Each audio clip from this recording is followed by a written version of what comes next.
Hello പ്രിയപ്പെട്ടവരെ, ഇന്ന് ഞാൻ മുളവപ്പറമ്പിൽ ജോസ്മോൻ്റെ പറമ്പിലാണ് വന്നിരിക്കുന്നത്. ഇന്ന് ഒരു തേനീച്ചയുടെ കഥ പറയാൻ വേണ്ടിയിട്ടാണ് ജോസ്മോൻ്റെ അടുത്ത് വന്നിരിക്കുന്നത്. ജോസ്മോന് ആ കഥ പറഞ്ഞു തരാമെന്ന് പറഞ്ഞിട്ടുണ്ട്. തേനീച്ച പെട്ടിക്കകത്തു നിന്ന് എടുക്കുന്നതും തേനുണ്ടാക്കുന്നതും ഒക്കെ. ഇവിടെ കുറച്ചേ ഉള്ളൂ, വീട്ടിലാണ് കൂടുതൽ പെട്ടികളുള്ളതെന്നാണ് പറഞ്ഞിരിക്കുന്നത്. അപ്പോൾ തേനീച്ചയുടെ വീഡിയോ ഒന്നും ഞാൻ എടുത്തിട്ടില്ല. അങ്ങനെ ഇപ്പം വീണ്ടും ജോസ്മോൻ്റെ അടുത്ത് വന്നിരിക്കുകയാണ്. നേരത്തെ ഞാൻ കുരുമുളകിൻ്റെ വീഡിയോ ഒക്കെ എടുത്തായിരുന്നു. ഒരു പ്രത്യേകതരം കൃഷിയാണ് അതെന്ന് ഞാൻ പറഞ്ഞായിരുന്നല്ലോ. പൈപ്പിനകത്ത് വെച്ച് ഉള്ളത്, നല്ല ആദായമുള്ള നല്ല. അപ്പോൾ നമുക്കിന്ന് നല്ല വെയിലുമുണ്ട്, അതുകൊണ്ട് പെട്ടെന്ന് തന്നെ കഥ പറഞ്ഞ് പോകാം. അപ്പോൾ ഇത് ഞങ്ങളൊരു പെട്ടിയുടെ അടുത്ത് നിൽക്കുകയാണ്. ഇത് എത്ര നാളായി ജോസ്മോനെ വെച്ചിട്ട്? ഇത് ഇവിടെ ഈ പറമ്പിൽ കൊണ്ടുവന്ന് വെച്ചിട്ട് ഇപ്പം ഇത് മൂന്നാമത്തെ വർഷം. ഞാൻ തേനീച്ച കൃഷി തുടങ്ങിയിട്ടൊരു 87, ഒരു 10-40 വർഷമായിട്ടുണ്ട്. 40 വർഷമായിട്ട് തേനീച്ച കർഷകനാണ് എൻ്റെ അടുത്ത് നിൽക്കുന്നത്. ആദ്യം ഞാൻ കൃഷി തുടങ്ങിയപ്പം മുതൽ എനിക്ക് തേനീച്ച ഉണ്ട്. പിന്നെ അതിങ്ങനെ വളർത്തി ചില വർഷങ്ങളിൽ 100 കോളനി വരെ ഉണ്ട്. ഇപ്പോൾ ഈ വർഷം എനിക്ക് സമയം വളരെ കുറവാണ്, ഞാൻ എണ്ണം കുറച്ച്. എന്നാലും ഒരു 10-60 കോളനി ഉണ്ട്. 60 കോളനി എന്ന് പറഞ്ഞാൽ 60 പെട്ടി ഈച്ച ലൈവായിട്ടുണ്ട്. അപ്പോൾ ഒരു കോളനി എന്ന് പറഞ്ഞാൽ ഒരു സെറ്റ് ഈച്ചയ്ക്കാണ് ഒരു കോളനി എന്ന് പറയുന്നത്. ഇതിനകത്ത് എത്ര തട്ടാ ഉള്ളത്? ഇത് ഇപ്പം 3 തട്ടുണ്ട്. അടിയിലത്തെ ബ്രൂഡ് ചേമ്പർ എന്ന് പറയും. അതിനകത്ത് തേനീച്ചകൾ അവരുടെ വാസം അതിനകത്താണ്. അതിന് മുകളിലുള്ള ഹണി ചേമ്പർ, 2 ഹണി ചേമ്പർ വെച്ചിട്ടുണ്ട്. ഹണി ചേമ്പറിനകത്തുനിന്ന് മാത്രമേ നമ്മൾ തേൻ എടുക്കുകയുള്ളൂ. ഓ, അത് ശരി. അപ്പോൾ ഈ താഴെയുള്ളത് ചേമ്പറിനകത്ത് അവരുടെ മുട്ടയും അവരുടെ കുഞ്ഞുങ്ങളും ഒക്കെ ആയിട്ട് അവരവിടെ കഴിയുകയാണ്. അവരവിടെ സുഖമായിട്ടിരിക്കട്ടെ, നമുക്ക് തേൻ മതിയല്ലോ അല്ലേ. അപ്പോൾ ഈ 2 പെട്ടിക്കകത്തു നിന്നാണ്, ഈ മുകളിലിരിക്കുന്ന 2 ചേമ്പറിനകത്തു നിന്നാണ് നമ്മൾ തേൻ എടുക്കുന്നത്. അത് ഇപ്പം ശരിക്കും നല്ല നല്ല മൂത്ത തേൻ കിട്ടണമെങ്കിൽ നമുക്ക് 8-ാം ദിവസം എടുത്താൽ സാധാരണഗതിയിൽ അങ്ങനെയാണ്. 8-ാം ദിവസം നമുക്ക് തേൻ എടുക്കാൻ പറ്റും. ഒരാണ്ടിൽ ഒരു 5-6 തവണ 6 തവണയായിട്ട് തേൻ എടുക്കാൻ പറ്റും. അപ്പം ഒരു ചേമ്പറിലെ തേനെന്ന് പറയുന്നത് ഇതായി 5 ഫ്രെയിമിലാണ് ഈച്ച. 1 2 3 4 5 പലക പോലെ ഉണ്ട്. 5 ഫ്രെയിമിലാണ്. അത് നമ്മളിങ്ങനെ എടുത്താൽ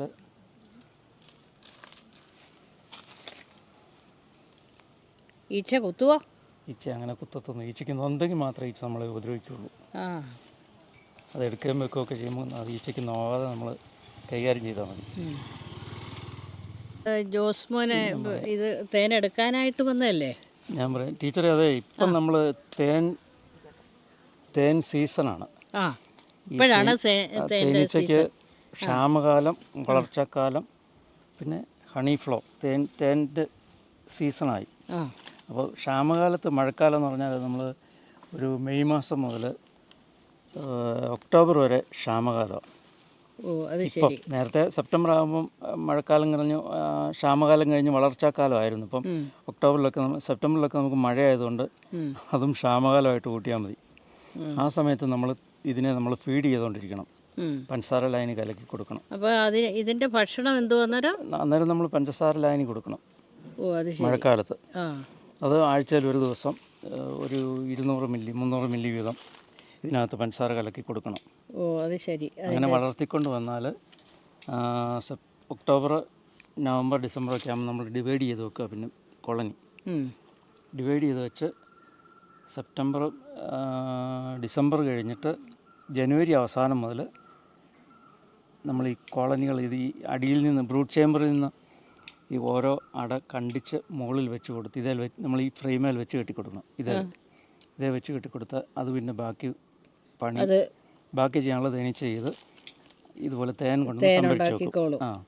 തേൻ സംഭരിച്ച് കഴിഞ്ഞ് ഞാൻ എടുത്ത് കാണിക്കാം.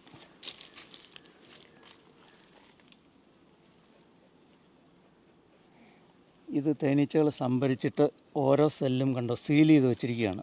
ഓ, അത് ശരി. അപ്പോൾ അങ്ങനെ 60% സീൽ ചെയ്ത അടകളാണ് നമ്മൾ തേനെടുക്കാനായിട്ട് പോകുന്നത്. 60% സീൽ ചെയ്ത് കഴിഞ്ഞാൽ നല്ല തേനായിരിക്കും കിട്ടുന്നത്. ഈ സീൽ ചെയ്യാതെ നമ്മൾ തേനെടുത്താൽ ആ തേനിന് ജലാംശം കൂടുതലായിരിക്കും. അപ്പോൾ സീൽ ചെയ്ത തേന് ഇതിൻ്റെ സീൽ നമ്മൾ കത്തി കൊണ്ട് ചെത്തി മാറ്റിയിട്ട് നമ്മൾ എക്സ്ട്രാക്ടർ വെച്ച് കറക്കി തേനെടുക്കുക. ഈ തേനീച്ച കുത്താതിരിക്കാൻ വേണ്ടി ചെറുതായിട്ട് നമ്മൾ പുക കൊടുക്കണം. അതിന് ചകിരി ചെറിയ കഷ്ണങ്ങളാക്കി ചതച്ച് ഇതിനകത്തിട്ട് തീ പിടിപ്പിക്കുകയാണ് ചെയ്യുന്നത്. തീ പിടിപ്പിച്ച് ചകിരി ഇങ്ങനെ ഇട്ടിട്ട് നമ്മൾ പുകയ്ക്കാൻ അത് തീ കത്താൻ പാടല്ലേ? അത് ഉണങ്ങിയ ചകിരി ചതച്ചെടുക്കുക. ഇപ്പം നമ്മളെ അവരെ ഉപദ്രവിക്കാത്തോട്ട് നമ്മളെ ഒന്നും ചെയ്തു. ഈച്ചയ്ക്ക് നോവാത്തത് കൊണ്ട് നമ്മളെ ഉപദ്രവിക്കുന്നില്ല. ഈ പുക അടിക്കുന്ന നമ്മളിപ്പോൾ ഇങ്ങനെ എടുക്കുമ്പോഴേ ഈച്ചയ്ക്ക് എവിടെയെങ്കിലും ഒരു ഈച്ചയ്ക്ക് എന്തെങ്കിലും അപകടം പറ്റിയാൽ തീർച്ചയായിട്ടും നമ്മളെ കുത്തും. പിന്നെ ഒരു ഈച്ച നമ്മളെ കുത്തിക്കഴിഞ്ഞാൽ അപ്പോൾ ഒരു ചെറിയൊരു സ്മെല്ലുണ്ടാവും ഈച്ച കുത്തി കഴിയുമ്പോഴേ. ആ സ്മെല്ല് കേട്ടോണ്ട് പിന്നെ മറ്റ് ഈച്ചകളും നമ്മളെ വന്ന് കുത്തും. അപ്പം നമ്മൾ അനങ്ങാതെ നിന്നേച്ചാൽ മതി. പെട്ടെന്ന് ഓടിപ്പോവുകയോ അല്ലെങ്കിൽ പെട്ടെന്ന് കൈകൊണ്ട് എന്തെങ്കിലും ആക്ഷൻ കാണിക്കുകയോ ഒക്കെ ചെയ്താലാണ് വീണ്ടും ഉപദ്രവിക്കുന്നത്. അത് പിന്നെ ഈ നമ്മളൊരു ചെറിയ നമ്മൾ ഈ ആശുപത്രിയിലൊക്കെ പോയി ഒരു ചെറിയ ഇഞ്ചക്ഷൻ എടുക്കുന്ന അത്രയും വേദനയേ ഉള്ളൂ. അത് സഹിച്ച് നമ്മൾ പെട്ടെന്ന് ഒരു കുത്ത് കിട്ടിയെന്ന് കൊണ്ടേ പെട്ടെന്ന് വലിച്ചെറിഞ്ഞിട്ട് പോകരുത്. വലിച്ചെറിഞ്ഞിട്ട് ഓടിയാൽ അന്നേരം പിന്നെ പുറകെ വന്ന് കുത്തും. അപ്പോൾ അവിടെ തന്നെ നിന്നുകൊണ്ട് കുത്ത് മേടിക്കുക, അത്രേ ഉള്ളൂ. അത് ഇപ്പം എന്നെ അങ്ങനെ കുത്തിയാൽ നീര് വെക്കത്തില്ല. എന്നാന്ന് വെച്ചാൽ ഞാനത് വർഷങ്ങളായിട്ട് ഈ തേനീച്ചയുടെ ബീ വെനം അത് നമ്മുടെ ശരീരത്തെ ആവശ്യത്തിനുണ്ട്. അതിൻ്റെ പ്രതിരോധം കാരണം പെട്ടെന്ന് അങ്ങനെ നീര് വെക്കത്തില്ല. അടുത്ത സൂപ്പർ കൂടി എടുത്തിട്ട് ഉണ്ട് 2 സൂപ്പറായിരുന്നല്ലോ, രണ്ടാമത്തേത് കൂടി അങ്ങ് എടുത്തേക്കാം. എന്നിട്ട് പിന്നെ നമുക്ക് ഓരോന്ന് കറക്കിയിട്ടേ. അപ്പോൾ അതിന് വേണ്ടി പ്രത്യേക സ്റ്റാൻഡും ഒക്കെ ഉണ്ട്.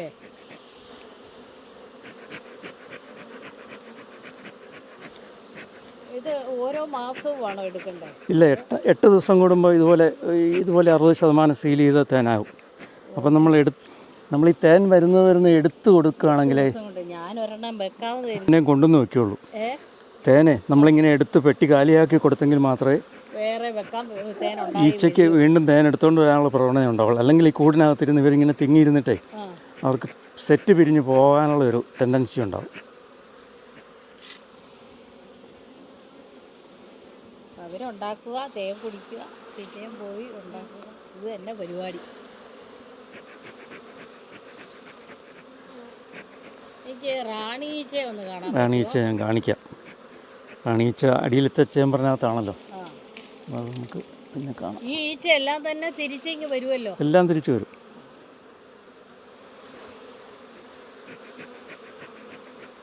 റാണി നഷ്ടപ്പെടാത്തിടത്തോളം കാലം ഈച്ചകളെല്ലാം തിരിച്ച് ഈ കൂട്ടിൽ തന്നെ കയറും. തേനെടുക്കുമ്പോഴേ ഈ ആദ്യത്തെ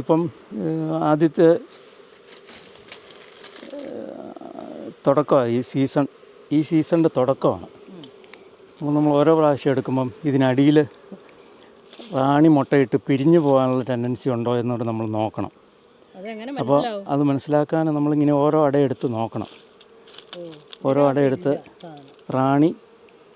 റാണിമുട്ടയുണ്ടോ എന്ന് നോക്കണം. റാണിമുട്ട ഉണ്ടെങ്കിൽ അത് വിരിഞ്ഞ് വേറെ സെറ്റ് പിരിഞ്ഞു പോകും. മുട്ടയുണ്ടോയെന്ന് നോക്കിയാൽ മതി.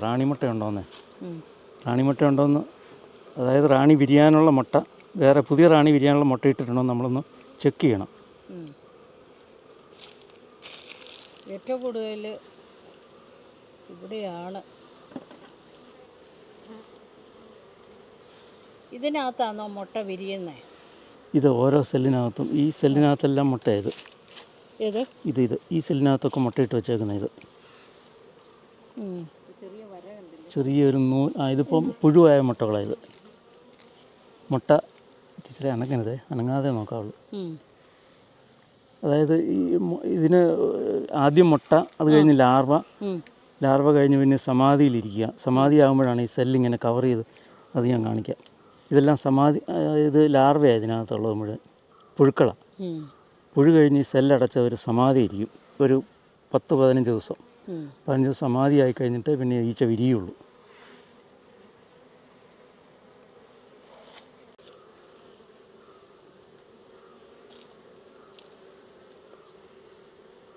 സമാധിയായെന്ന് പറഞ്ഞാൽ അതായത് പുഴുവിൻ്റെ സ്റ്റേജ് കഴിഞ്ഞ് പുഴു കഴിഞ്ഞിട്ട് ഒരു 4-5 ദിവസം പുഴുവായിട്ടിരിക്കും ഇത് മുട്ടയിട്ട്. അത് കഴിഞ്ഞ് പിന്നെ സമാധിയാവും. ഈ ശലഭം സമാധി ഇരിക്കുക, ചിത്രശലഭം അതുപോലെ. റാണിയെ കൂടെ കാണിക്കാവുന്നതാണ് ഞാൻ നോക്കുന്നത്. ഇതിനകത്തൊന്നും റാണിയില്ല. ഒരു റാണിയല്ല ഉള്ളൂ ഒരു കൂട്ടിൽ. ഒരു കൂട്ടിൽ ഒരു റാണിയേ ഉള്ളൂ. ഒന്നിൽ കൂടുതൽ റാണി ഉണ്ടായാൽ അത് പിരിഞ്ഞു പോകും. പ്രത്യേകതയുണ്ടോ റാണിക്കോ? ഉണ്ട്. റാണിക്ക് സ്വല്പം വലിപ്പക്കൂടുതലുണ്ട്, നിറമുണ്ട്.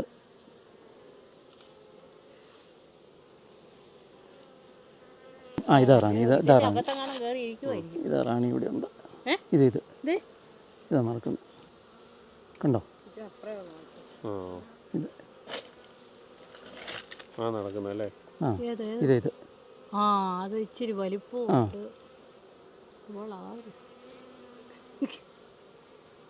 അതായത് മച്ചുറായ ഒരു റാണി ഒരു ദിവസം 700 മുതൽ 1000 മുട്ട വരെ ഇടും ഒരു കോളനിയിൽ.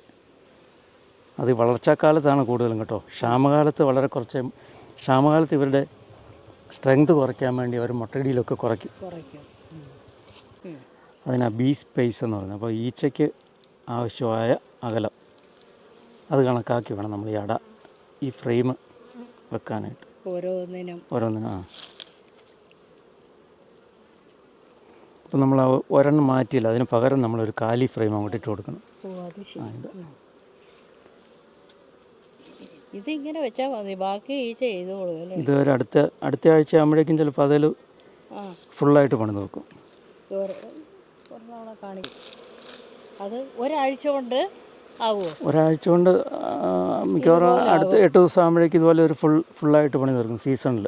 എന്നു വെച്ചാൽ അവർക്ക് പ്രകൃതിയിൽ ഇഷ്ടംപോലെ തേന് പൂമ്പൊടിയൊക്കെ ഉള്ളതുകൊണ്ട് അവരത് കളക്ട് ചെയ്ത് ഈ മെഴുക് ഉൽപ്പാദിപ്പിച്ച് പണിയും. 15 ഗ്രാം തേനുണ്ടെങ്കിൽ 1 ഗ്രാം മെഴുകുണ്ടാവുള്ളൂ തേനീച്ചയ്ക്ക്. 15 ഗ്രാം തേൻ കഴിച്ചെങ്കിൽ തേനീച്ച 1 ഗ്രാം മെഴുകുണ്ടാക്കുള്ളൂ. ഇങ്ങനെ പതുക്കെ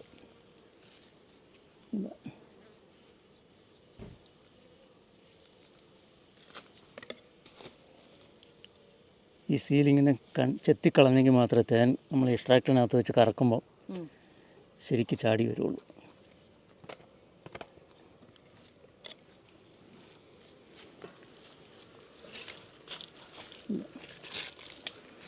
ഇതിനകത്ത് ഇതെല്ലാം ഒന്നിച്ച് നമുക്ക് വെക്കാമല്ലോ?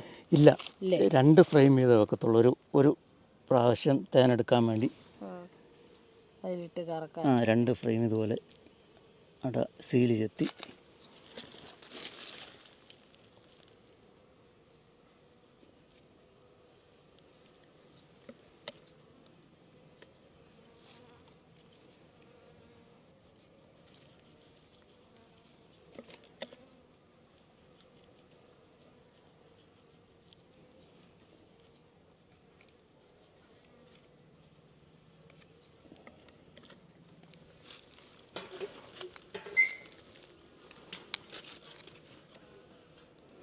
പിന്നെ ഇത് എടുക്കുന്നതിനും ചില പ്രത്യേകതകളൊക്കെ ഉണ്ട്. ആദ്യം സ്പീഡ് കുറച്ച് പതുക്കെ കറക്കി, അല്ലെങ്കിൽ ചൂടായിരിക്കുന്നതുകൊണ്ട് അവിടെ പറഞ്ഞു പോകും. അതുകൊണ്ട് ഇങ്ങനെ പതുക്കെ കറക്കി തുടങ്ങിയിട്ട്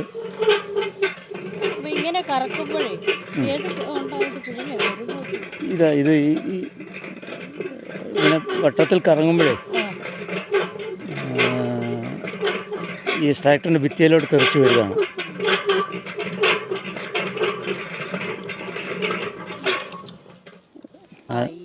ആദ്യം ചെറുതായിട്ട് സ്പീഡ് കുറച്ച് കറക്കിയിട്ട് പിന്നെ ഒന്ന് തിരിച്ച് വെക്കുക. തിരിച്ച് വെച്ച് ഇച്ചിരി സ്പീഡ് കൂടിയാലും തേനീച്ചയുടെ പണി തന്നെ നല്ല ക്ഷമ വേണം.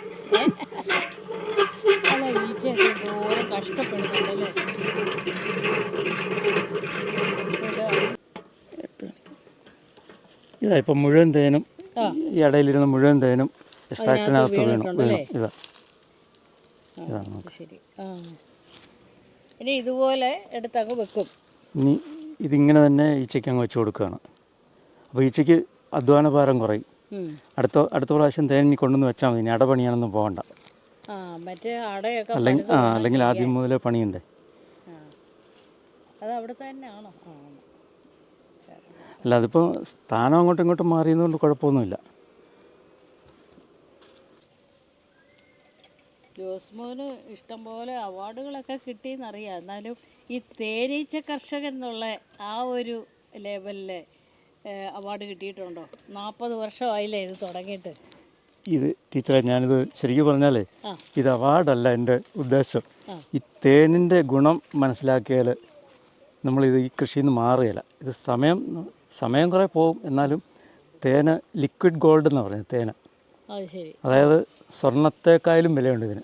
പ്രകൃതിയിൽ നിന്ന് കിട്ടുന്ന സാധനമാണ്.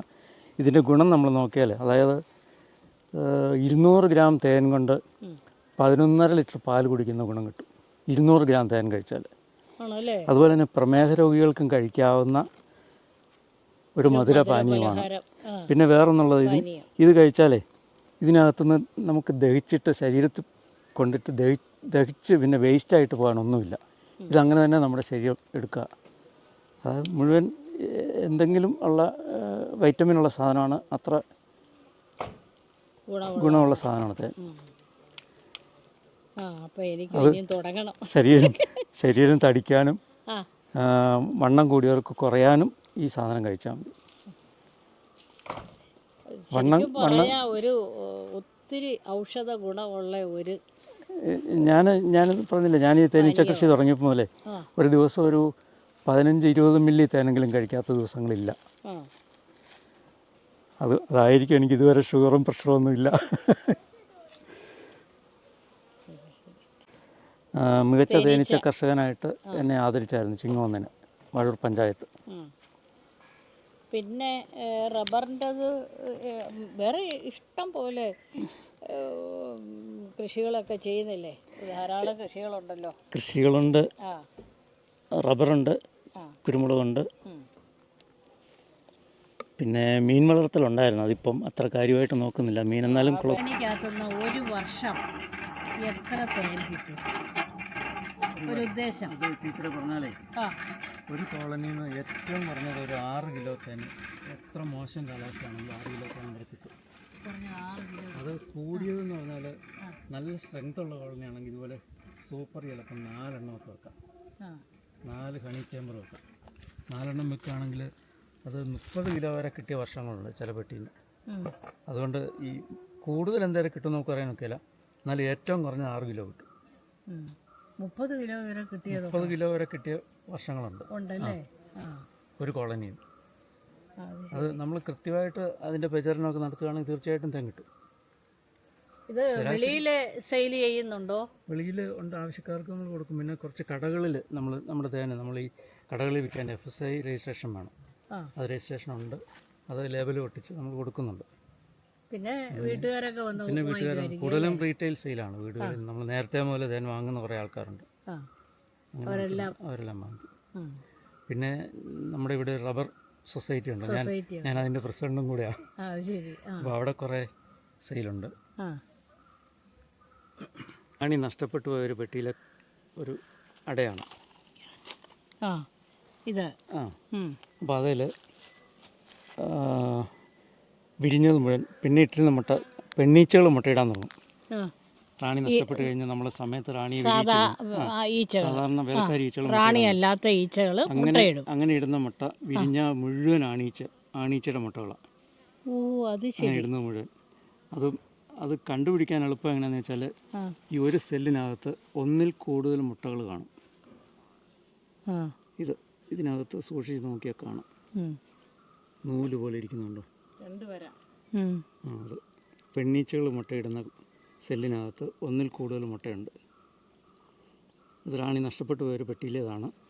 അതുപോലെ വിരിയുന്ന മുഴുവൻ ഇതെല്ലാം ആണീച്ചയുള്ള മുട്ടയാണ്. അതിൻ്റെ പ്രത്യേകത എന്നാന്ന് വെച്ചാൽ ഇതിങ്ങനെ പ്രൊജക്റ്റ് ചെയ്ത് നിൽക്കുക. ഇത് ഓരോന്നും പെണ്ണീച്ചകളാണ് വിരിയുന്നതെങ്കിൽ ഈ ലെവലിൽ തന്നെ സീൽ ചെയ്ത് നിർത്തിയിരിക്കും.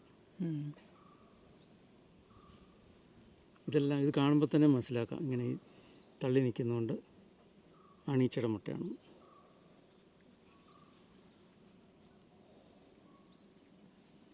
ആണ് ഈച്ച റാണിയാക്കുന്നത്. ആ റോയൽ ജെല്ലി എന്ന് പറഞ്ഞ ഭക്ഷണമാണ് റാണി ഈച്ചയുടെ ഭക്ഷണം. അത് വളരണമെങ്കിൽ റോയൽ ജെല്ലി കൊണ്ടുപോയി സംഭരിച്ച് വെച്ചിട്ട് അത് അത് റാണി ഉണ്ടാകണമെങ്കിൽ ഇതുപോലത്തെ വലിയ സെല്ലുണ്ടാക്കും. ആ ഇതുപോലെ വലിയ സെല്ലുണ്ടാക്കിയിട്ട് ഇതിനകത്ത് റോയൽ ജെല്ലി വെച്ച് ഇവിടുന്ന് തന്നെ വേറെ നല്ലൊരു മുട്ട കൊണ്ട് ഇതിനകത്ത് വെക്കും, ഈ സെല്ലിനകത്ത്. അത് ഒരു 20 ദിവസം കഴിയും പിരിഞ്ഞ് ഇറങ്ങുന്നതാണ് റാണി.